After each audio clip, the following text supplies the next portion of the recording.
ஆண்டவனை நீ அறிவின் மூலமாக தேட முயன்றால் சில நேரங்களில் தோற்று போவாய் அல்லது திசை தவறி போய்விடுவாய். இது ஒரு முக்கியமான கருத்து. நம்ம ஒரு 30 வருஷத்துக்கு முந்தைய லோகநாதன் ஐயா கியாப்பை விஸ்வநாதம் அவர்கள் ஒரு பேச்சுக்காக என்னை கூப்பிட்டுருந்தாங்க. அப்போ நான் ரொம்ப இளைய பேராசிரியனா ரொம்ப கர்ஜிக்கிற மாதிரி பேசுகிற காலம் இல்லை. தமிழ்நாட்டு மேடைகளில் ரொம்ப பேர் ஒரு புயல் மாதிரி வளர்ந்து வந்த காலம்னு வச்சுங்களேன்.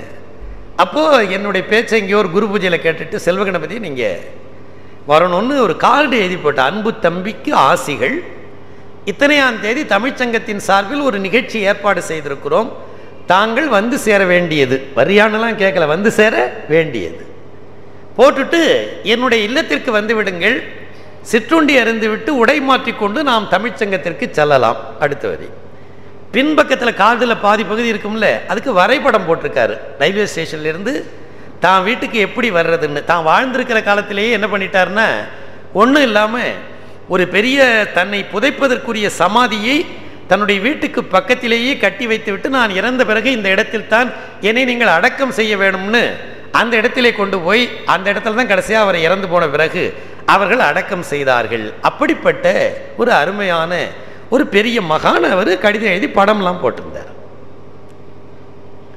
இந்த படத்தை வச்சுக்கிட்டு நான் ரயிலில் வந்து திருச்சிராப்பள்ளி ரயில்வே ஸ்டேஷனில் இறங்கினேன். இறங்கினதும் ஒரு ரிக்ஷாக்காரனை, அவர் சொன்னபடி ஒரு ரிக்ஷாக்காரனை கூப்பிட்டுக்கிட்டு, இந்த படத்தில் சொல்லியிருக்கிறபடி நீங்கள் சொல்லிக்கிட்டே வந்தீங்கன்னா வீட்டில் கொண்டாந்து விட்டுடுவான்.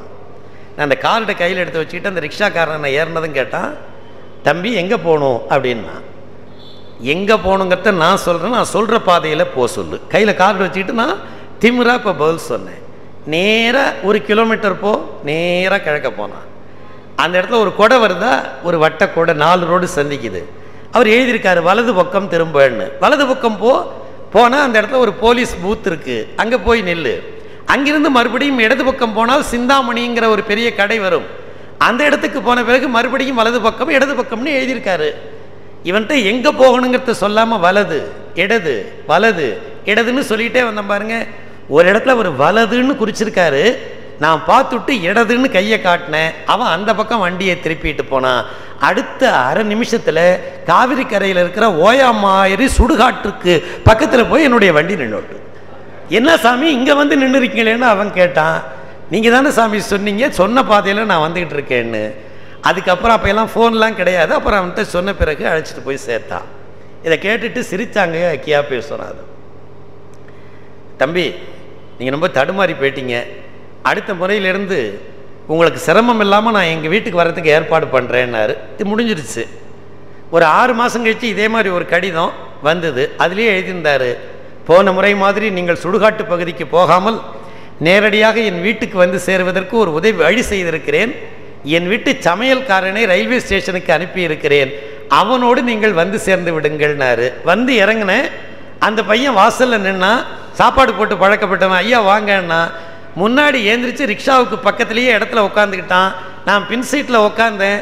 இப்படி போ அப்படி போ அப்படி போனால் அடுத்த 10வது நிமிஷத்தில் கொண்டு போய் வீட்டு வாசலில் ரிக்ஷா நின்றுட்டு.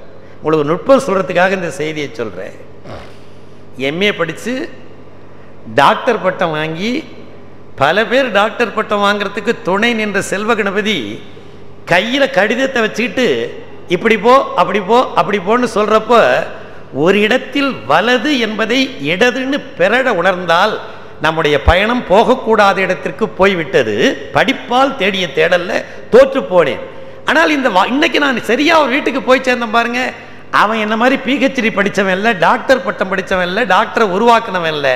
ஆனால் அவனுக்கு ஒன்று தெரியும், ரயில்வே ஸ்டேஷனுக்கும் நம்முடைய எஜமான் வீட்டுக்கும் உள்ள பாதை முன்னரே அவனுக்கு தெரியும். குருநாதன் என்பவன் யார் என்றால் நமக்கும் இறைவனுக்கும் இடையில் இருக்கிற பாதையை முன்னரே தெரிந்து வைத்திருப்பவன் குருநாதன். அவனை பிடித்து கொண்டால் கொண்டு போய் அவன் மிகச் சீக்கிரமாக. அப்போ ஞானத்தால் தேடுகிற இறைவனை நீங்கள் சில நேரங்களில் பிறட உணர்ந்தால் அஞ்ஞானத்திலே போய் விழுந்து விடுவீர்கள். ஆனால் ஆண்டவனோடு தொடர்பு கொண்டிருக்கிற ஒரு ஞானியினுடைய பாதத்தை பிடித்து கொண்டால் பக்குவமாக உங்களை கொண்டு போய் அவன் இருப்பிடத்தில் சிரமம் இல்லாது சேர்ப்பிக்கிற ஒரு குருங்கிற ஒரு கருத்துரு சைவத்தில் வந்தது. அப்படிப்பட்ட ஒரு குருதான் திருநாவுக்கரசர் என்கிற பெருந்தர்.